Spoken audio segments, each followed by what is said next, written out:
Mesdames et messieurs, à nous aller, nous partir pour parler problème de fécondité dans la misère au Gabon. Je vous parle en créole en cette fin d'après-midi. Nous allons parler de la fécondité dans la misère au Gabon. Ça m'a tellement turlupiné dans ma tête, ça a tellement tourné dans ma tête, je me suis dit, mais quand même, Seigneur, waouh! J'ai appelé, j'ai dit, Seigneur, comment c'est possible? Et Dieu est venu me répondre comme ça que les enfants de la délaissée seront plus nombreux. Et j'ai compris que ce sont ces femmes-là qui sont des délaissées de la société gabonaise, qui ne vont pas au planning familial. Oui.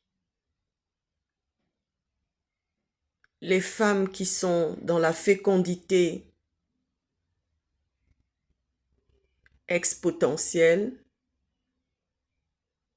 ce sont des femmes qui ne vont pas au planning familial. Ce sont elles qui sont le plus vulnérables dans la société gabonaise. Ce sont elles qui sont laissées pour compte. Pourtant, mon Dieu, elles ont cette fécondité. Pourquoi j'ai crié à Dieu? Parce que je dis, Seigneur, moi j'ai voulu faire 4 enfants, mais je me suis arrêtée net et pourtant j'ai les moyens. Je suis éduquée. Je suis éduquée. Je suis éduquée et je viens d'une maison des deux côtés où je suis éduquée. C'est-à-dire que mon côté maternel et paternel étaient des gens qui étaient éduqués. Mes parents étaient éduqués. Vous voyez ce que je veux dire, non? Mais je me suis limitée à 3 parce que je me suis dit, mon Dieu, c'est une responsabilité. C'est une lourde responsabilité. Quand on fait des enfants, il faut qu'on ait le temps de s'en occuper. Pourtant, j'ai les moyens. Oui, pourtant j'ai les moyens. Pourtant j'ai les moyens. Pourtant, mon mari et moi, nous avons les moyens. Mais on s'est limité à 3 enfants. En plus, on avait envie de faire carrière. Nous sommes tellement éduqués. Oui, nous sommes tellement éduqués qu'on a voulu faire carrière. Et on s'est dit, mais on n'a pas de famille en Occident. On n'a personne pour nous soutenir si on fait un 4e enfant. Parce qu'il faut une organisation millimétrée pour tout mettre en place. Parfois, c'est au péril même de sa propre santé qu'on fait tout cela. Parce qu'il y a le stress. Vous voyez ce que je veux dire, non? Il y a le stress d'organiser tout ça. On est dans un pays développé, super développé, où il y a tous les moyens mis à disposition pour booster la natalité parce que la France en a fait son cheval de bataille. Il faut savoir que la natalité que la France a aujourd'hui, les 56 millions que nous sommes en France aujourd'hui, c'est parce que la France en a fait son cheval de bataille. La France en a fait son cheval de bataille en mettant les moyens pour pouvoir booster la natalité. Vous voyez ce que je veux dire, non? Malgré tous ces moyens riches pour booster la natalité, il y en a qui se restreignent encore parce que on est éduqué, parce on est sage, parce qu'on est intelligent, parce qu'on est conscient que c'est pas tout de faire des enfants, parce que certes, on a tous ces moyens-là mis à disposition, toute cette politique de natalité mise à disposition, toute cette richesse qu'on met à disposition pour les mamans, pour les parents, pour qu'il y ait une fécondité, pour que les femmes fassent des enfants dans la sécurité. Oui, dans la sécurité. dans la protection, dans la santé. Mais c'est la chose qu'on ne trouve pas au Gabon. Dans un pays riche, les femmes font des enfants dans la misère. Elles sont fécondes dans la misère et la pauvreté parce qu'elles ne vont pas au planning familial. Et je me pose la question de savoir, est-ce qu'il y a un planning familial? Quand j'ai vu la maman de Bikelenzon avec toute cette famille, elle n'a pas de mari. Elle habite une maison à bestiaux. Elle habite une maison à bestiaux parce que ça, c'est pas une maison. Elle habite une porcherie. Il se sert. Le sommeil n'est pas réparateur. Et en plus, en Afrique centrale, le problème, c'est qu'il y a un taux d'humidité très élevé. Quand il pleut, quand les pluies sont énormes, quand les pluies sont incessantes, la pluviométrie est très élevée. Et quand j'ai regardé la topographie de Bikelenzon, où se trouve cette maman, parce que j'ai demandé à un de mes représentants associatifs là-bas de me faire quelques photos, j'ai vu la topographie du lieu. Non seulement j'ai vu la topographie de là où habite la famille de Bikelenzon, mais il y a aussi la topographie du lieu. C'est très humide, c'est boueux, c'est instable. Il peut y avoir des glissements de terrain un jour. Je ne peux même pas appeler ça une bicoque. Je ne peux pas appeler ça un wankoncha ou un sojalai. Je ne peux pas appeler ça comme ça.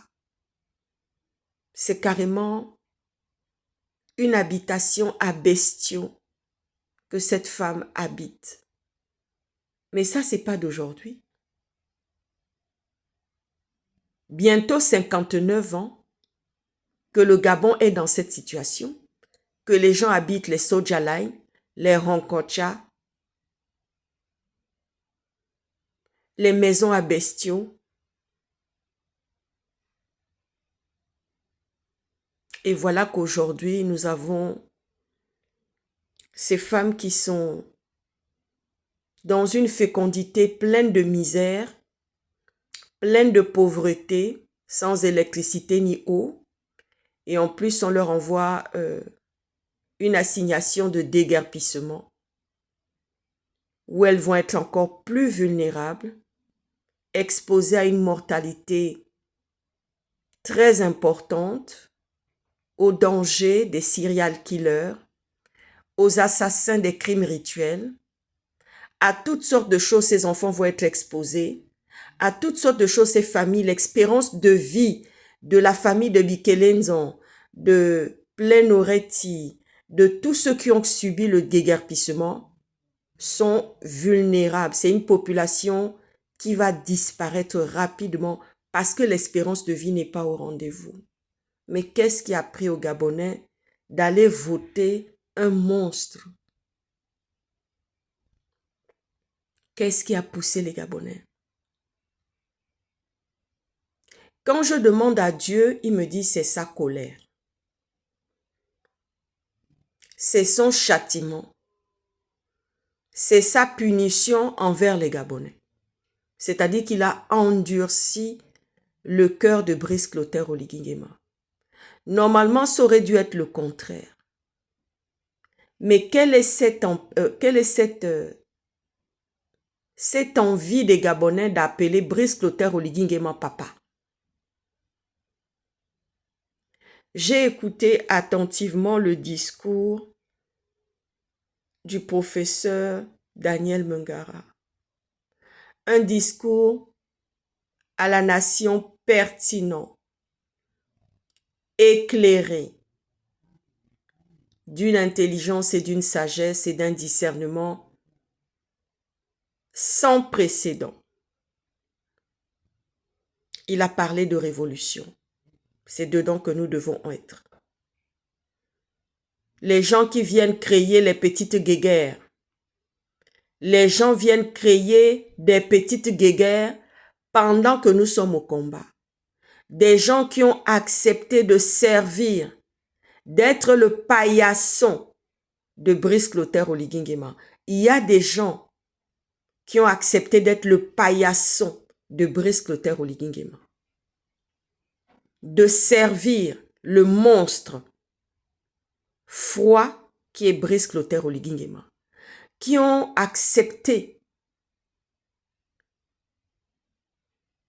de dérouler un tapis rouge à Brice Clotaire Oligui Nguema. Et aujourd'hui, nous avons une fécondité dans la pauvreté et la misère. Étant croyante, j'ai demandé à Dieu, je dis, Seigneur, comment c'est possible? Moi, je n'ai pas pu faire un 4e enfant, pourtant j'ai tous les moyens à ma disposition. Pourtant, je suis éduquée, mon mari et moi, nous avons tous les moyens à disposition. Nous ne manquons de rien. Et nous sommes éduqués. Quand vous voyez les diplômes qu'on possède, quand vous voyez les compétences, les postes que nous occupons, on se dit merde quand même. Mais on n'a pas pu faire un 4e enfant. Oui. On est resté sage, intelligent, et puis nous avons eu le discernement, et puis nous avons eu Dieu qui est venu nous parler aussi. Oui. Quand j'ai demandé à l'Éternel, mais comment c'est possible? Il m'a dit oui, les enfants de la délaissée seront plus nombreux. C'est ce qu'il est venu me répondre. L'Éternel m'a répondu ainsi, les enfants de la délaissée seront plus nombreux. Et j'ai compris. J'ai compris. Parce que Dieu a dit dans sa parole, il n'est pas venu pour ceux qui se portaient bien, mais il est venu pour ceux qui étaient malades. Il est venu pour les pauvres. Il est venu pour les malheureux. Il est venu pour ceux qui n'avaient rien. J'ai bien compris ça. Parce que planning familial, là, je ne sais pas si ça existe au Gabon. À nous aller. À nous aller. Je ne sais pas.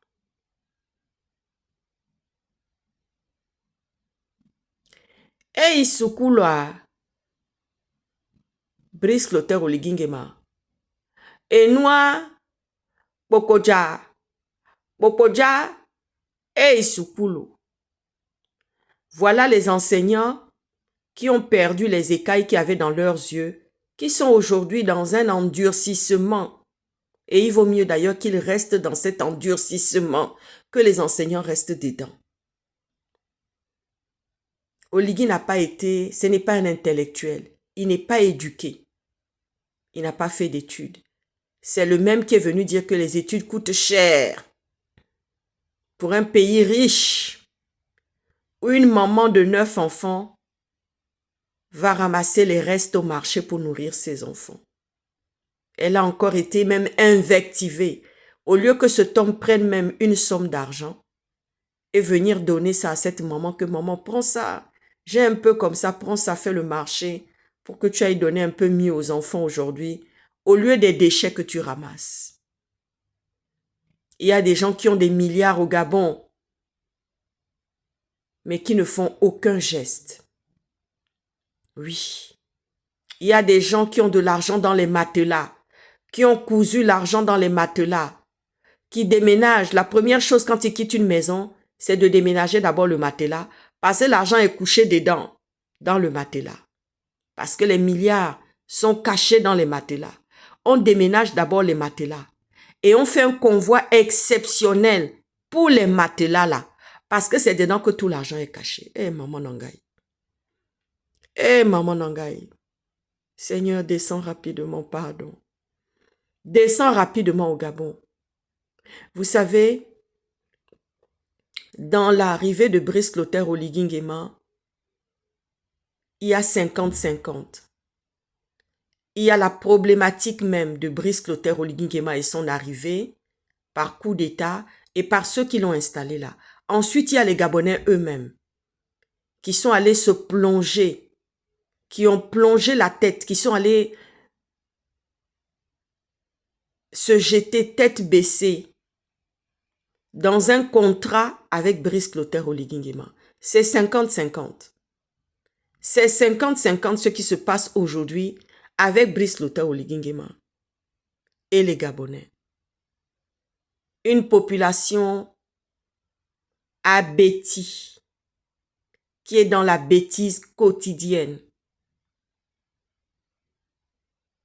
qui n'est pas éclairée, qui ne marche pas dans le discernement, qui a en bandoulière la méchanceté, l'ingratitude, le tribalisme, la xénophobie, les abominations, la fornication, les coucheries, la jalousie et la convoitise. J'en passe des défauts des Gabonais.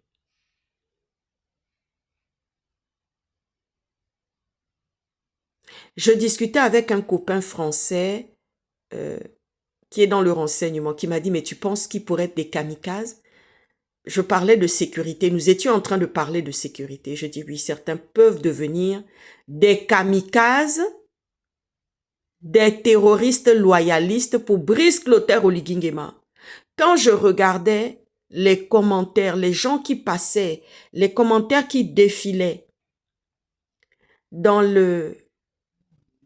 la locution du professeur Daniel Mungara, j'ai vu des individus, mais des individus sans foi ni loi, venir encore se permettre de parler dans cette allocution par forum du professeur Daniel Mungara. J'en étais choquée. J'en étais choquée. J'en étais choquée.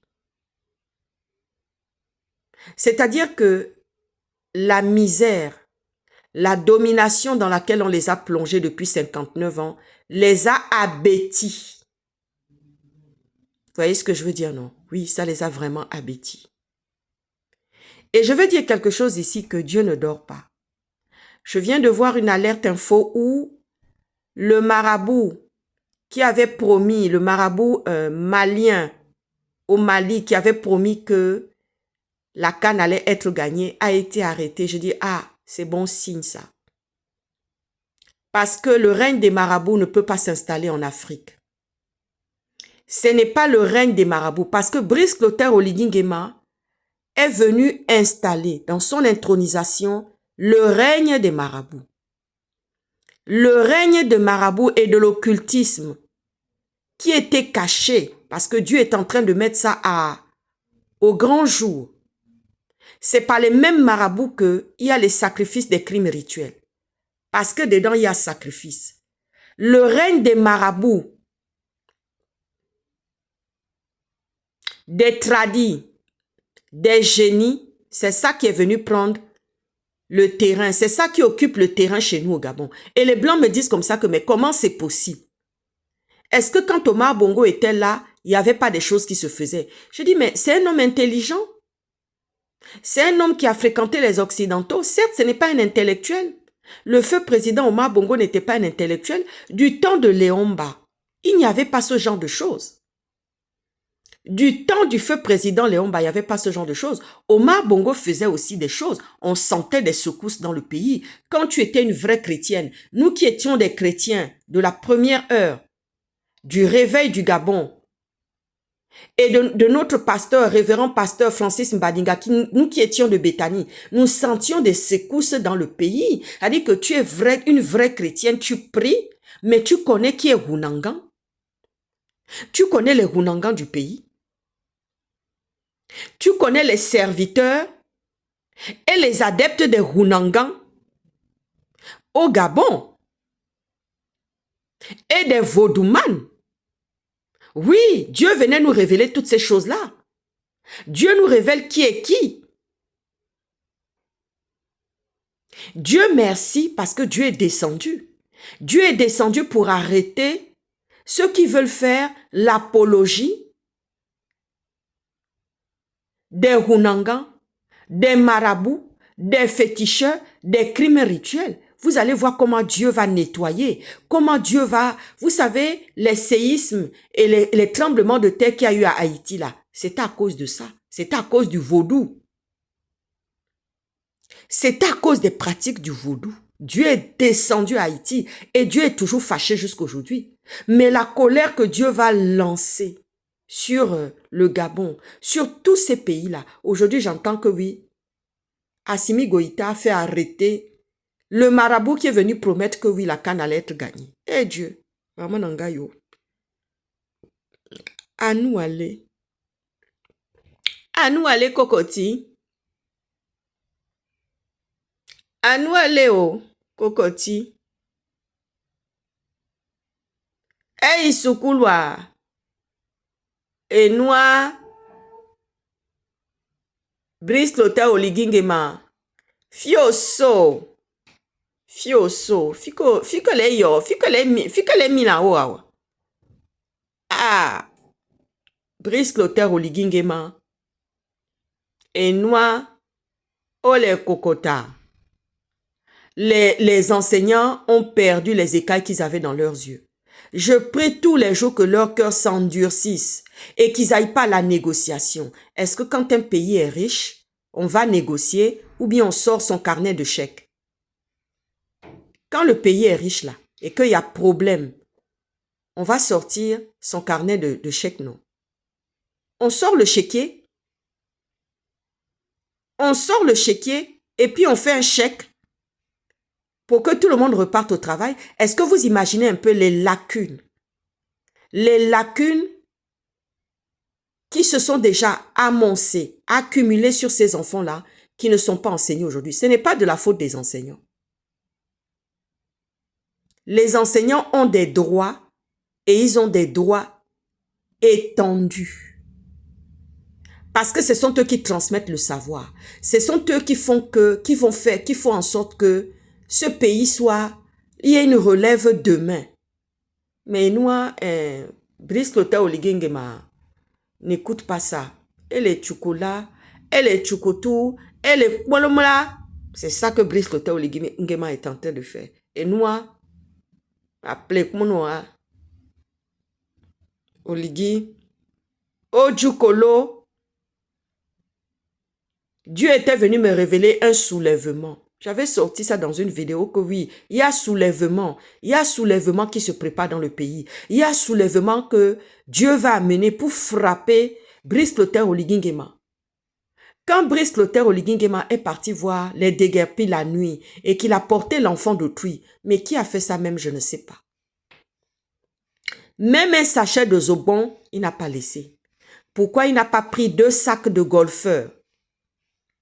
2 sacs de golfeurs noirs avec des sommes, des millions dedans pour donner 1 million ou 2 millions à chacun en leur disant allez-y chercher des locations quelque part le temps que nous on puisse travailler, mettre une méthodologie de travail en place pour préparer le futur relogement.